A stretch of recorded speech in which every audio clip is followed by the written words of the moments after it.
Hello. Here we are again.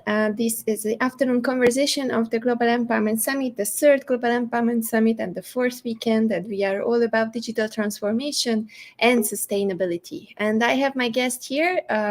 Of course, the technology is putting us into challenges, but we are feeling it. We are doing it. And Catherine is back here, so I will bring her up. So, hi, Catherine. How are you today? Hi, Andrea. Very good. I'm sorry for the delay. We lost power again. Third time today. Okay, no problem. I'm always telling, always have a phone next to you and have another connection. So that is helping all the time. Yes, exactly. Now I do. That's the Thankfully. beautiful thing in hotspot today, and I think that's also something that we were talking about, that it's good to have backups, and it's also sometimes you just feel that okay, we are a bit more dependent on technology, because what if it switches off? Like it Yes, can happen exactly. anytime, right? So I'm so It happy to can. have you in the studio, and it just has been such a great time all together with already 130 plus speakers, so we are above the 130 line now, and I'm so Amazing. happy that you joined us, and I would love to hear your story. So before we get into your topic today, please tell us a little bit more about yourself. Yeah, thank you so much, Andrea. I really appreciate it. It's an honor to be here. I've been hearing so much about you over the past couple of months, so it's a pleasure. My background, I'm originally from Sweden, and I moved to the US in 1998, and since then I've been there.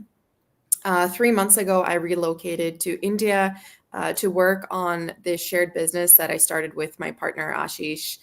Our business is focused on the preservation of Indian, not just Indian, but actual global artisans, because through conversations that we've had with actual artisans um, on the ground, we've learned how sad their stories are, and sad in the sense that they are being sort of forced to leave the industry that their families have labored in for generations because they're no longer able to profit from it. In society, they just don't have the same stature that they used to. So their kids don't feel like it's something that they want to continue in. And as soon as these guys leave the industry, they take thousands of years or hundreds of years of knowledge with them. And that's something that once it's lost, we cannot get it back. And as an astute student of history, um, the saddest thing for me is when I go see a historical site, and I always ask myself that I wish that I could see what this looked like in its prime. And it's something that historians work on recreating. But what that means is now that we have the opportunity to be the preservers ourselves, we really have the obligation to do that because we have the technology, we have the means to do it.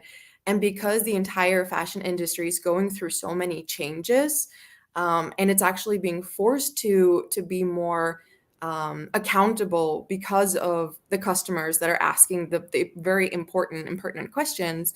Now is the right time for us to sit down and actually think about what it is that we need to do to be able to save these artisans, to be able to save not just the planet, but how we interact with each other on a daily basis, in spite of how geographically dislocated we might be from each other, which is actually much shorter than we actually think because of technology.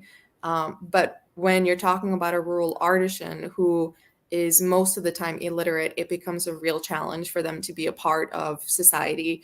And even if they are making products that could be um, enjoyed by people globally, they don't have the means to be able to get to a marketplace for them to actually be able to sell these products. So that's what we're actually really working on and focused on through Gaia More. So we are a new luxury brand, which just we started 2 years ago, but we just launched back in June. And we're really starting to focus now on not just building a regular Web 2 brand, but also going into the metaverse and leveraging the amazing experiences that the metaverse can bring to not just the brands, but bring to customers as well. And it's giving us an opportunity to bring the customers to the artisans and vice versa by recreating a sort of environment where the artisans are working, where they're coming from, so that when you go and you enter the store, you can actually travel to like another sort of universe, which allows you the opportunity to see where these artisans are working without actually having to travel those thousands of miles, learning the language, trying to figure out where to find them, and then ultimately finding out that it's not so accessible because these villages are so remote and these people are very closed off because they have so much tragedy in their lives that it's very difficult for them to actually open up and trust strangers. And that's where we have been very fortunate, because we've met so many amazing partners that have been able to help us in this strategy to find these artisans that are so like the hidden gems, if you will. But they are the ones that we believe will be the actual path to sustainability. And if you think about even the luxury brands, they're actually using artisans as well. It's just that they're not talking about it. But if they were to actually say where they're getting their products done from and showing who these artisans are, even if it's someone working on a t-shirt in Bangladesh, just being able to see who that person is would really change the level of engagement that we have with the brands and with the people that we buy these products from, and allow us to actually have a real sense of value for that product, because it's not just a product that we see, but we actually see that person in our mind as well. I love the topic, and I think we just jumped right into the middle of it, and it will be an amazing conversation. And we had Emma Bottomley here also, and Emma is also an artisan. She's working with Indonesian artisans, and we were starting the conversation around a similar topic. And I'm really, really interested in your perspective on this, because we were talking about first what you said about the traditions, about the inheritance, about the history and the connection. So this first part, let's just start with that. So a lot of people lost connection with nature, with history, with their roots, and this is kind of affecting how we feel. I guess it's also behind our mental health issues, because we feel not anymore enough grounded, and we are losing kind of like our belongingness or togetherness, or this community feeling. So what do you think, helping those artisans, bringing them in front, how can this help people to reconnect, to feel reconnected, to understand where are they coming from, for example? Can this help? Absolutely. So the United States is a really interesting case study because it's surrounded by water on both sides. So even though it's connected vertically to Canada and South America, horizontally, it's disconnected from the rest of the world.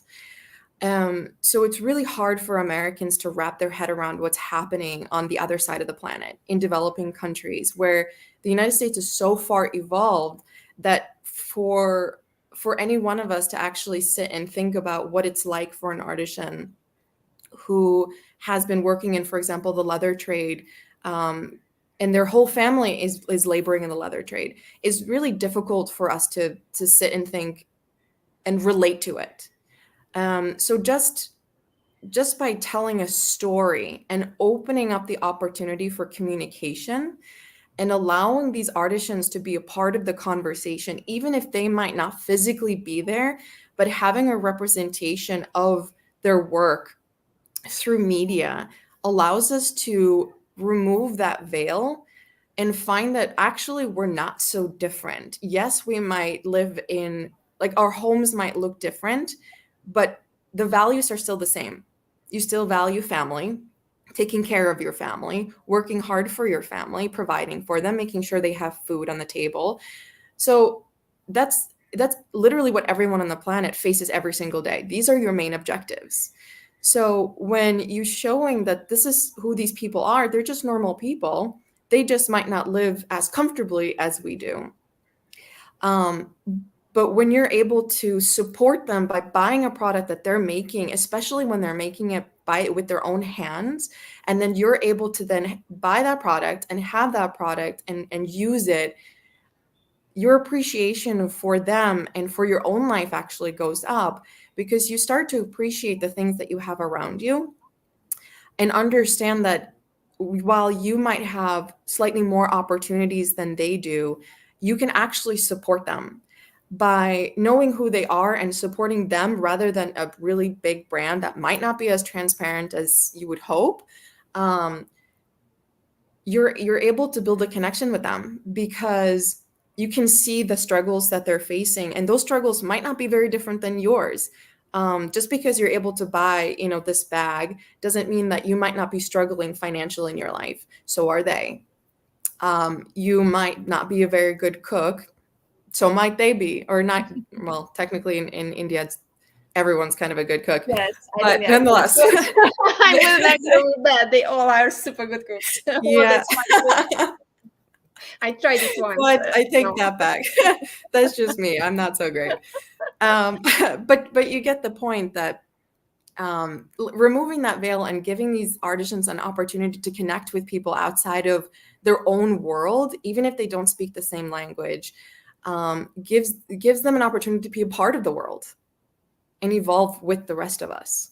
So how can we, who have been through a lot, who are promoting artisan brands, if we are in commerce, if we see the opportunity to help these brands, how can we as suppliers or the people in between make sure that it's transparent enough? Because I feel that's where this thing is. I mean, there is this, I don't know how to say it in English, but there is the secret sauce. How can we make it more transparent than everyone else is doing it, like Nike or everyone else is doing it, right? But how can we show it to the people that we are actually paying enough and they are earning enough and there is an impact? And how can we prove it to the audience much more than them? Yes, really good question. And this is something that we think about all the time. My biggest, I think, advice would be, as a brand, when you're looking for partners to source material from, look for ones that fall into the category of transparency. So if you go to a supplier and you talk to them about fabric that you need for your collection, and you tell them that, okay, this fabric is great, we love all the different materials that you're able to offer us, the patterns, etc. Are you also able to show us where you're sourcing these products from? Are you able to show us where you're sourcing your raw materials from? Can you show us the factories where these products are being made? And if they say no, then you automatically know that that's probably not the best partner to have. There are so many options and opportunities for different partnerships, and especially in India, that just because one might not be working out very well doesn't mean there aren't tons of other ones lined up that are willing to open their doors for you and to say, yeah, absolutely, I will show you where this comes from. I'll show you our artisans working. Not a big deal. A main concern, I think, in the industry is poaching. It doesn't, just because you're showing someone working doesn't mean you're telling everyone where their coordinates are. So if you say that, yes, we're working with artisans that are making leather in Agra, I'm not telling you exactly where in Agra. I'm just telling you that they're in Agra. I'm showing you who they are. I'm showing you their face, but I'm showing you my bedroom, but that doesn't mean you know where I live. So it's the same sort of idea that you can be transparent without giving away your secret sauce. It's just, you just have to ask the right questions and take the time, and have the intent to be transparent as much as you possibly can be, and find people that want to be transparent with you. Love the answer, and I think it just gives a different perspective. And following the same trail, I would like to ask also about, once you are sure that, okay, this business is helping people, it has impact and all this, they are earning real money and they can live from that money. So how can people be, because sometimes I see that, okay, artisans are working together with Europeans or Americans or from the Southeast Asian region, for example, and then they are earning more money, but they still are the same people on the same level, and they don't know what to do with that money, and all of a sudden they have all this money, but they need some some education about business to be able to do more with that money and be independent later. So what about the training, about the growth of the people that you are empowering? So how you make sure that, okay, these people who are working with you, they can really make the most out of this collaboration? That is a challenge. Unfortunately, financial education is not something globally, by the way, that is very well taught.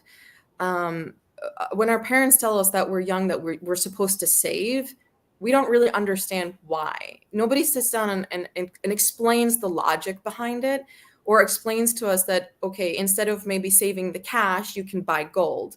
One thing that Indians do really well is they invest in gold. So they don't keep the cash under the mattress, because you never know what's going to happen with the cash. But gold is always going to be worth something. Now, when it comes to these artisans, if they're illiterate, chances are that if you just go and give them $100, they're not going to know what to do with it, and they'll probably squander it on God knows what. So it becomes sort of necessary for the brands to either find partners that they can work with to help educate. And there are brands that are doing this, that are helping their artisans and their employees become better educated in how they can actually save their income and use it to protect their families and save for their families, so their families have a better future. So I won't say that there's nobody that's doing it. There definitely are brands, and that intent is amazing. It takes time, though. Changing the mindset of how these artisans think is going to take time, and that's just a global thing. It's so ingrained in the culture in most developing countries. But at least starting with the parents that are working in these factories or these artisans, it's giving them an opportunity to teach their kids how to be different, and they are doing that. More and more are sending their kids to school, which is improving the literacy rate, and also giving these kids an opportunity to be something more when they grow up and be different than their parents. And I think that's what every parent ultimately wants for their children. But yes, I would absolutely say that it's important, if a brand really wants to help these artisans, that they find a means of educating, even if it's, an hour a month, just basic economic literacy would really go a long way. Thank you so much. And let's jump back to the future, because you were also talking about metaverse and then introducing them in this future environments. And it's a big opportunity, and you can hear about metaverse malls and metaverse events and everything. So how would you imagine it in the future? How would it look like according to your vision? Because I'm so interested in people's, how they see this happening in the future, even if it's not available today. But how would you see that your artisans, how would you represent them? How would the space look like? Tell us a little bit about your still science fiction, but on the go, on the way vision. Yeah. So I was actually attending a business of fashion event back in April, and I was listening to all these amazing professionals talk about what they have been doing in the metaverse so far. And this was April this year.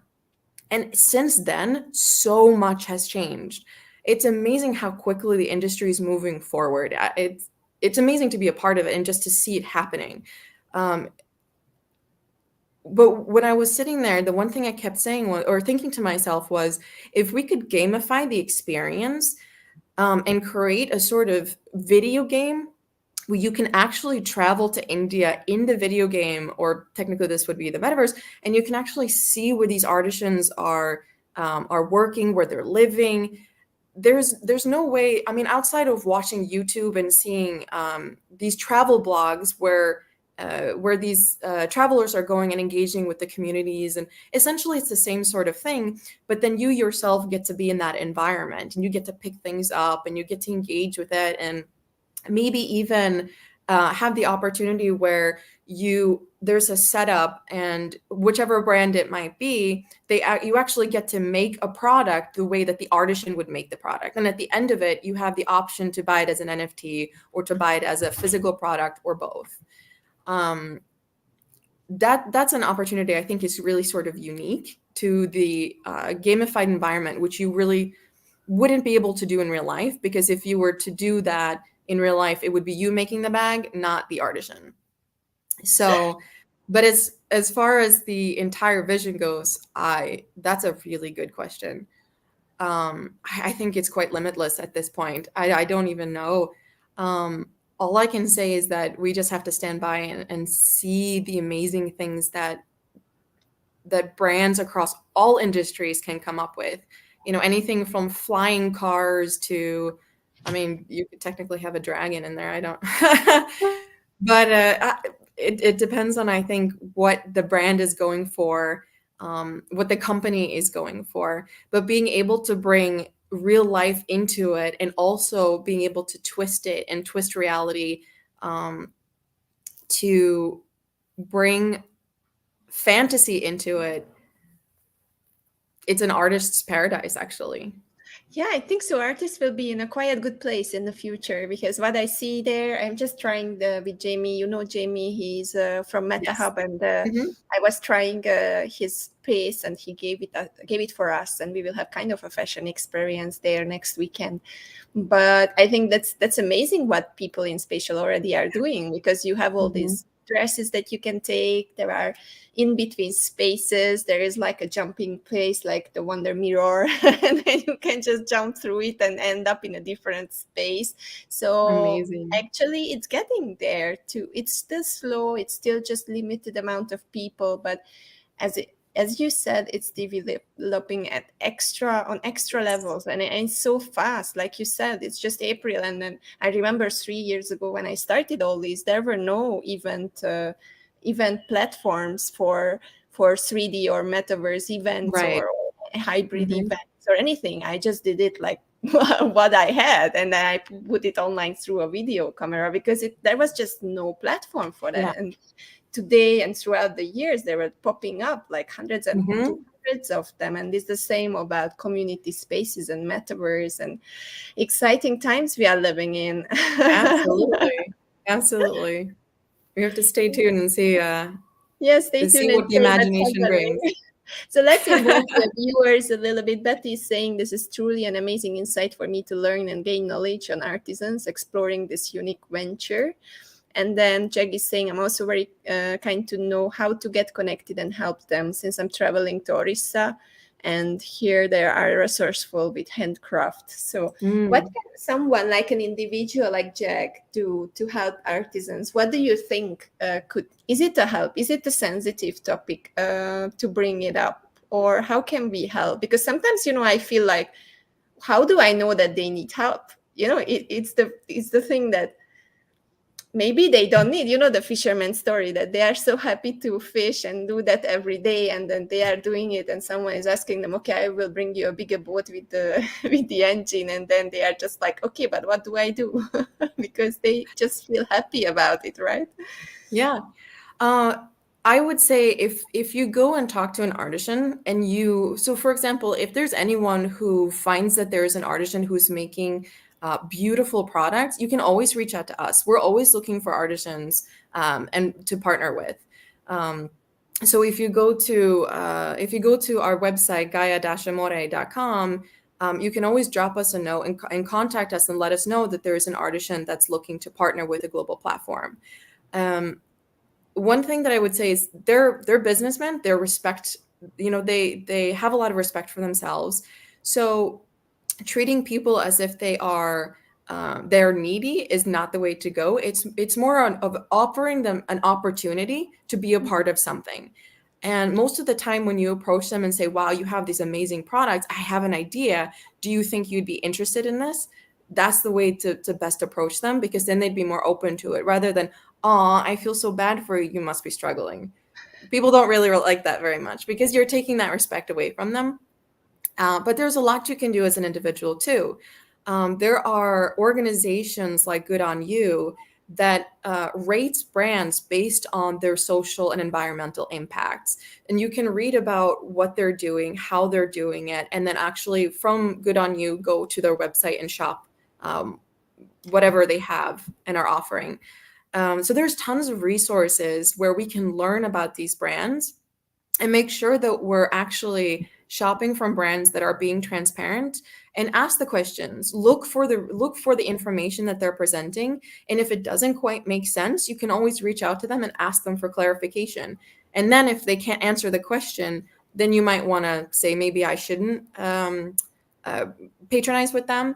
But there are so many amazing brands that want to be transparent, that are transparent, and they're really working hard to become more sustainable. So the best thing as a consumer is to just keep asking the questions, find the brands that are authentic, that really mean well. And even if it means spending a little bit more for a shirt that you truly love, but know that you can keep for a long time, that means a lot more than buying 5 pairs of shirts that you know you're not going to wear very much, or are going to break apart after a few washes. So it's all about finding and building a wardrobe that's going to be long lasting, that fits you, not just for today, but that you know you're going to love for a very long time. I think that's the best way to do it. And here we are touching sustainability again. So don't buy more than you need, right? Yes, exactly. That's so important. And before we finish the conversation, I just want to ask one more question, because I just put the website here and then people can already connect with you. But it's always popping up in front of me, Gaia Amore. So I would like to know more about the name. Like, okay, Amore, I can guess. I love Italian, so I hope it's coming from there. But the Gaia, tell us a little bit about this combination. Well, so the truth of it actually is when Ashish and I started talking for the first part of our relationship, he actually called me Gaia. After, when we started talking about finding a name, it just sort of became obvious, because Gaia means Mother Earth. And obviously, yes, you said it, amore is Italian for love. So ultimately the name means the love of Mother Earth, which we feel is essential, because everyone is a part of Earth. So it's not just taking care of the planet, it's taking care of people and ensuring that everyone is benefiting equally, and a part of an ecosystem that is circular, that keeps giving back. Whatever we're taking out of it, we have to put back into it. And as long as we're doing that, we're going to keep taking care of each other. And that's basically what Gaia Amore is all about. Yeah, I love the earth, because it's all about sustainability. It's all about love. It's all about a connection. It's it's something that it talks for itself. And when it's about new luxury and future and sustainability, I think it makes a lot of sense. So I love the concept. Thank you. Thank you so Appreciate much. that. And I think Betty loves it too. So, love of Mother Earth. What a beautiful Thank name you. you have. A good one, Catherine. So they love you, and then they will reach out to you. I think Jag will be the first one, because she's the most self-actualized person I have ever known. So you will hear from her. Amazing. I look forward to it. Yeah, Jen is also loving the name. So good luck for you for all these ventures and empowering others in the future. And thank you so much for being here and talking about your passion of helping artisans. And keep up the good work. Amazing. Thank you so much. This was a pleasure. I'm so happy to finally have met you and to have a real conversation with you. We will continue further, and hope. I really want to go once to Goa, so maybe we can meet in Goa once. Yeah, absolutely. Come to India anytime. You're welcome to come stay here too. Anytime. Thank you so much. So we are switching speakers now. So I will say goodbye to you, and I will say hi to Ashish. Bye, Catherine. Bye. Thank you.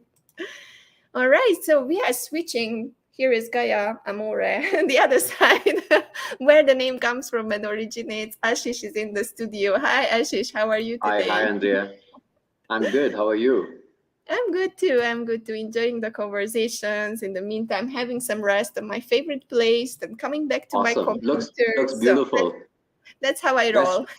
So the interesting thing is, you also love blue. So you see the highlight wall that we have at the back is also teal.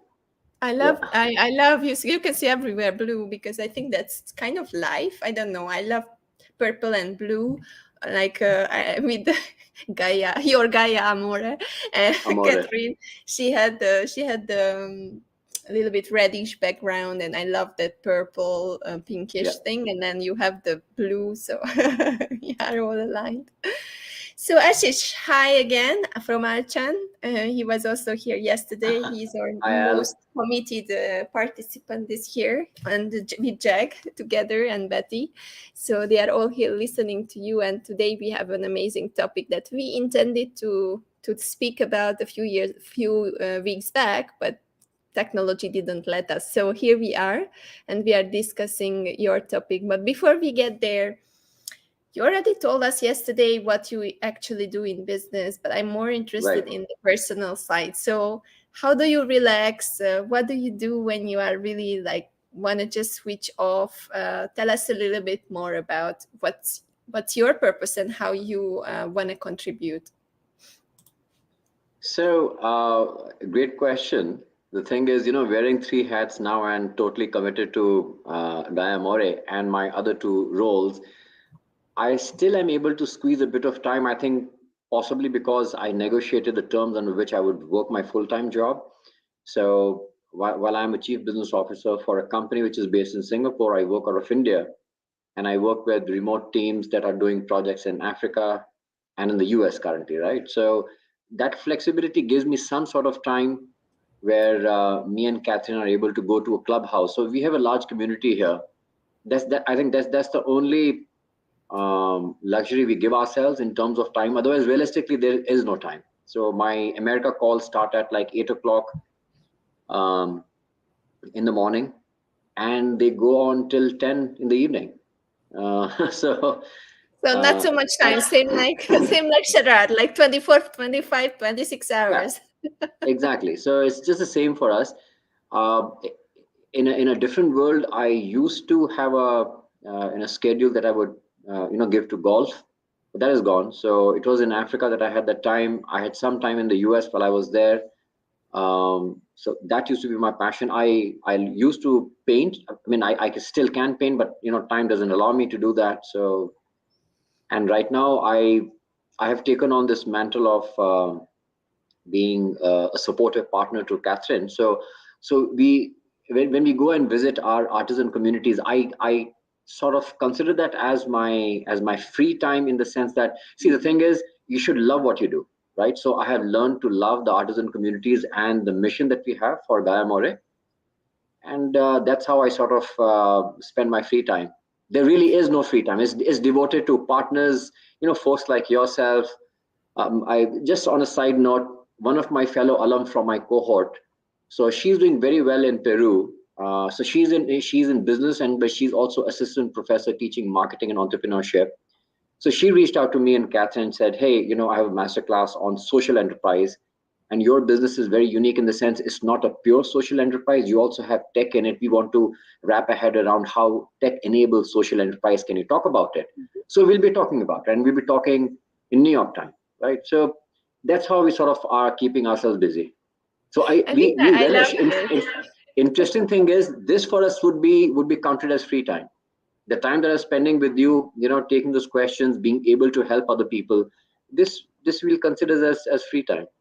I think this is the secret here, because I was thinking like many people were asking me whether I'm sane, whether I am crazy, because I'm spending my weekends like from Friday until Sunday night every day here, and I'm preparing the summit every single year alone. And I think that's what you said just made me realize that I think I'm enjoying it so much that I'm just Yes, loving spending the time here. I mean, this is my choice to be here yes, because I love to speak with people, get all this interesting information, get this huge amount of, brain explosion at the same time. It triggers me so much that I jump after these summits. Like, I was here and I go here because of the lot of information. That's how my brain works. And I'm just thinking that maybe we should change the perception of what is free time and what is work. And in the old time, it was very separated. It was like, okay, 8 hours in the office, going home, spending time with the kids, going to sleep, waking up, blah, blah, blah. But today, I mean, I think it's just changing. It's just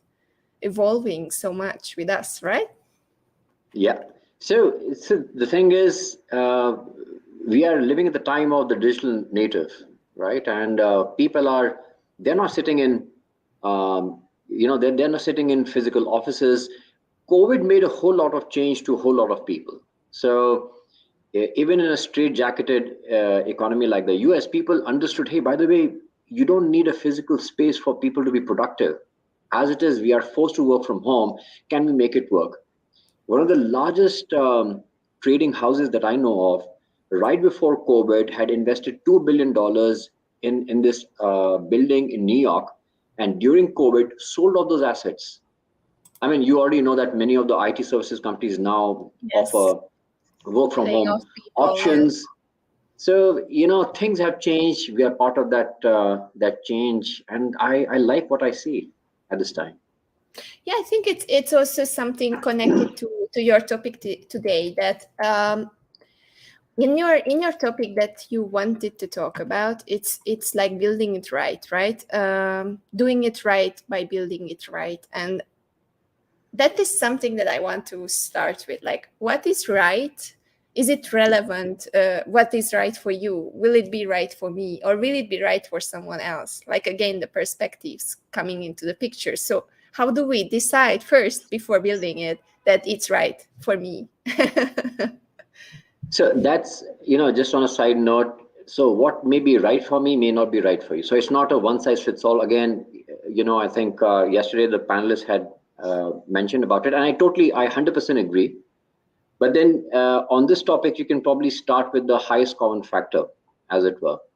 And I would begin by, taking into cognizance yesterday's topic about digital transformation and to my own point. So digital transformation is here to stay. So every enterprise's journey in digital transformation is different. All right, let's face it. So, but it is here to stay. Some point in time, you will bite the bullet. You will call for digital transformation. That's going to happen. However, this transformation impacts our lives and that of our peers, and how that impacts us is often ignored. Now, I'm not here to talk about the merits, demerits of why we should do an entire audit before you go for digital transformation. That's not the point. The point here is that there is an impact of that transformation, good or bad. We'll come to that later. So there, over the last 2 years, the talk is around sustainable digital transformation is becoming mainstream.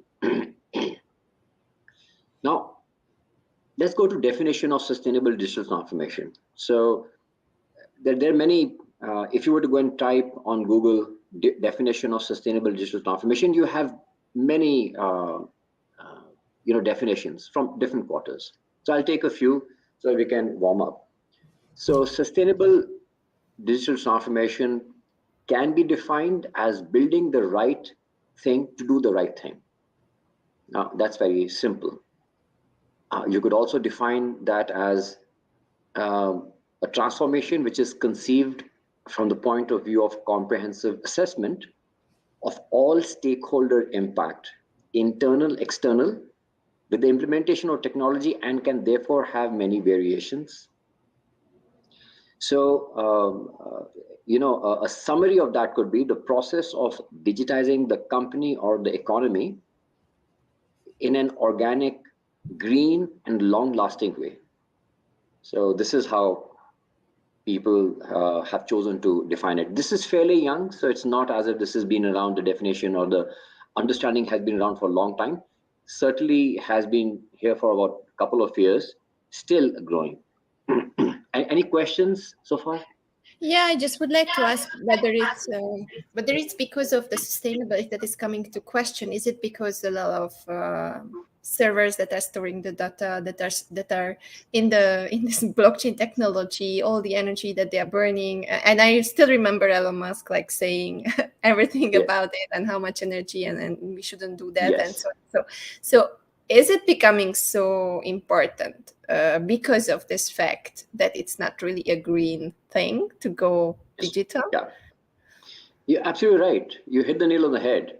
So what is crypto mining? You need an entire army of servers to be mining crypto, bitcoins, yeah, any other currency. As I mentioned to you, some point in time, your company, your economy will digitize. What does it ultimately mean? It means servers. You touch your laptop, don't you feel the heat? So you know what, where you get. So this is here to stay. The question would be, this is going to add to the greenhouse gas effect. All right, we all know global warming, but do you have a solution for it? Yes, you do. And that's what I'm trying to. So what my talk today, this brief is all about, well, these are challenges, they're here to stay. So let's not imagine, oh my God, let's go back to prehistoric time when you didn't have computers. You can't live in that era. All right.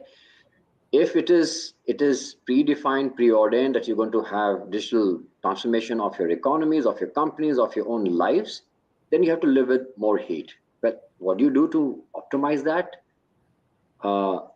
There are a few things that you can actually do. In fact, I spoke of it yesterday. I said writing beautiful code actually leads to less greenhouse effect. So you can, for example, doing a transaction. Let's take fintech, for example, doing a transaction between a bank and an application. If you're a bad coder, your API will run into pages. You don't have to understand technology to understand what I'm trying to tell you, versus somebody who writes beautiful code, writes that entire code in one line. Where do you think you're utilizing more heat? In badly written code, which runs into pages, right? So you also have quality problems. You'll have latency. Okay, you'll also have heat generation versus beautifully written code. So software writing offers you a whole lot of flexibility, because for you writing that code, you can have multiple languages through which you can write it. So is everybody who's writing code an ace of writing code? No, that's not true. I know from my experience, that's not true. So at least I can read code and I know what is good code and bad code, but it is what it is. So I don't have an answer for it. Today's conversation, we're just talking of possible solutions we might have, given the challenges that we have to live with. So no, I love to talk about all the different points and all the angles, because I believe when you want to empower someone, they need to know every angle, even the bad and even the good. So I'm really happy to talk about the pros and the cons. And I think that will be also the solution if we start to educate people on a way that they know that some codes, if they are smarter and shorter, then they can save some energy. If you have an amazing idea, then check on it, how it can be more sustainable, more green. If you have some amazing business idea in the metaverse, then check it out, how you can decrease the server usage and the energy usage, and how you can compress the data more. I don't know, there are so many things, right, that people can do for it. And I think this is the exact time when we are like either adding much more to the burden that is on the earth, or we are starting to be super smart. And as you said, just right here in your title, we do it right. So we are building it right with the sustainability in mind, that we need the Gaia, we need Mother Earth, because without Mother Earth, we are just like non-existent. So I think that's what is the most important message here. And what do you think on the market? Like, you talk to a lot of companies, you are part of companies, you're seeing ideas in front of you as a startup mentor. How is the situation right now? So how many people are taking this into consideration? Because I know that many old timers, let's say it like that, it's not really changing, but I know that some of the youngsters, they even like don't buy products if they are not from sustainable resources. So how do you see that? See, you're absolutely right. Today's generation, the millennials, the kids, they are extremely conscious of their buying behaviors. All right. Now, that said, that yes or no decision is sort of, it stops at consumer products. So what I'm going to say is, they would, for example, look at a new Apple product. If the claim from Apple is, oh, we paid everybody fair wages, we recycle the plastic that we got from the oceans. The body of the watch is made with recycled plastic. Yes, you'll buy it. But then, do you expect that child to actually go back and look at the software? Is it, for example, efficient? Is it using less energy? So that is not shared. The reason is because, as I mentioned to you, no two coders with the same skills have the same output. Do you understand? So there is no universal there's no universal audit system by which you can qualify. You can take two sets of software developers, ask them to write an API which is connecting a bank to a fintech application, and then say, oh, by the way, your code is trash, yours is fantastic, it is sustainable, it is going to lead to lesser global warming, lesser server speed, etc., and provide better data. You see the problem there? If you do not have a globally applied, ratified audit framework, right, and acceptance in terms of qualifying software developers as ace, or you're number 10, you're not good, you'll probably have to live with it. So you'll have to live with bad code. I think the quality of your software delivery comes down to some very few basics. For example, the quality of your data interchange between two systems has to be A1. All right, so you can't obviously compromise with that, because data is the oil. I mean, that's part of the quality of your delivery, of your solution delivery, right? Then you'll also clock your latency. So then you might suspect latency is perhaps not because of servers, but because of bad code. Can we have a relook at the code? That's when perhaps you start getting into the quality of code and say, hey, bad code, do something. But then, do you then sort of connect it to global warming because more, servers are required to deliver a solution? Or you could do it, for example, half the computing speed and so on and so forth. That doesn't really happen, unfortunately. So right now, if you and I are talking about it, to my mind, if I'm conscious about the environment, about Mother Earth, this is important to me. The reason is because I work in tech, right? But is it important to the consumer, to the masses for which we develop our software? I don't think so. Is there something that can help the adaptation, or is there something that is it No, education, or is it time? yes, the onus would be on giants like Apple, device manufacturers. If, for example, they are able, and they have the wherewithal, they have the financial resources. If they, for example, were to put this as part of the marketing plan and say, hey, by the way, we write beautiful code and our devices use less energy, therefore lead to less global warming, I think they would be takers for it. I personally believe at least the least that you're doing is you're educating the consumer public in saying, hey, by the way, go and question the likes of LG for the television, for example, or for their own smartphone, even Samsung. Question them, hey, are you better? Maybe this is something which is missing from brands that have lost their relevance. I refer to Nokia, for example. Of course, you still have Nokia phones. Nokia is not the giant it was back in the early 2000s, right? So maybe this is the comparative difference that a device manufacturer can bring about in their marketing. I don't know. Well, it's interesting idea, and I hope they are listening to us and they start to help in the education and closing the generation gap, the digital gap, and they are helping us to make a better environment instead of just using their marketing for getting a lot of money and making a huge business out of it. This dependence that they create by their brands showing up everywhere. And yeah, let's hope that they start to be conscious about it and then they try to do something. Because I think about all the sustainability, my biggest problem is that a lot of people are talking about it. We have all these goals. There is always a meeting every year in high circles and all around the globe. People are coming together. But ever since this started, I didn't really see a lot of changes.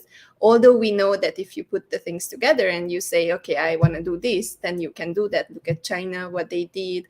There are a lot of things that if you have money, and governments most of the time have money, it's possible to do. So it's just all the lobbies that are coming around should be like, wipe the way and then do what's right for us, finally. And I'm a little bit revolutionary here because I'm thinking that, all right, it's enough time. Like, it's really right now or no, nothing. Like, nothing will happen, and we cannot do anything if we cross that line.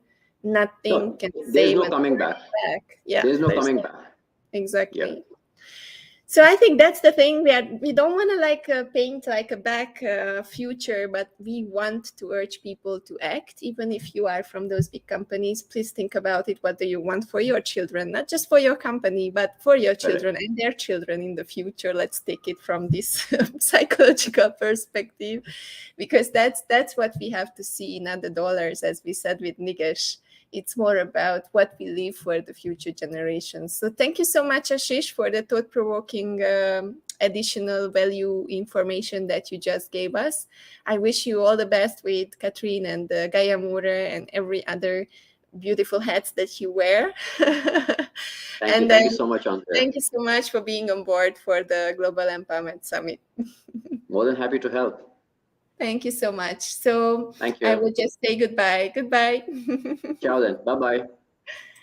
All right, guys. So this was the talk with Ashish and with Katrin. Hope you enjoyed. They were bringing a different perspective into sustainability, into artisans, into working with artisans, and into building it right, and into thinking about sustainability a little bit differently and a little bit earlier. And we were also calling out those big companies to do something about it and to finally do those steps that we are talking about for years and years and years. So next up, we have a surprise. Someone just jumped into the lineup of the speakers. So in 7 minutes, you will meet with a 2-time Olympian. Yes, so stay with us because we are bringing up someone amazing. And after that, we will have also a very young professional, a very young talent, Jess, who will also share something with us about her ventures. And then a TEDx speaker, Terigani, is coming and sharing his views on this session I call Terigani and his friends. So see you very soon in like 5 minutes, starting in another studio link, bringing up someone who I think we will all love, and we will talk about his story. So let's see the surprise. See you in 5 minutes, and enjoy the little break.